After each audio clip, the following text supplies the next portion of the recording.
Тие што ги избра им изгласаа недоверба на членовите на судски совет, на државниот обвинител му виси на глава постапка за разрешување. Таа што требаше да се бори против корупцијата и е на чело на антикорупцијска е осумничена за оддавање на службена тајна. Никој од нив, заедно со сите суди и обвинители заслужени за довербата на граѓаните од само 2%, не размислува да депонира оставка поради морални причини. Години наназад, јавноста не памети ниту еден од судската власт, после низа критики и огрешување пред законот, самиот да се поднесе оставка.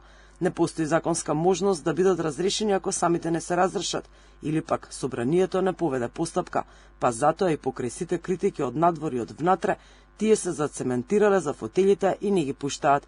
Дел од експертската јавност оваа појава ја именува како морална ерозија во судството што трае години наназад. Станува збор за еден однос кој со години наназад е граден. Едноставно, етичките норми,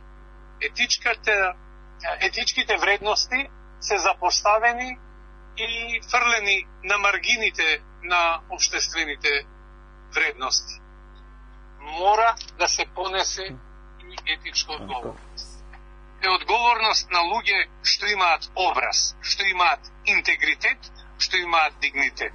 Очигледно е дека на овие луѓе не можете да им удрите ниту шамар, бидејќи немаат образ.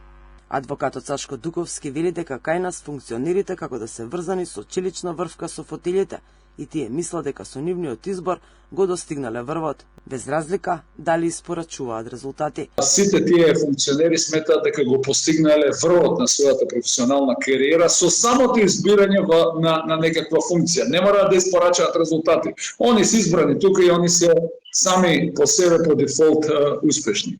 Тоа е многу сериозен проблем.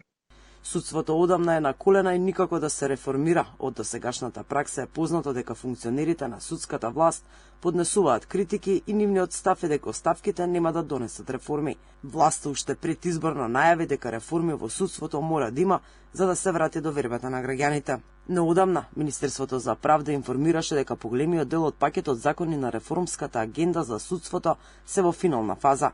Власта очекува со реформската агенда да се заострат критериумите при избор на функционерите од третата власт, да се подобри состојбата во судството и да се врати довербата на граѓаните во судовите и обвинителствата.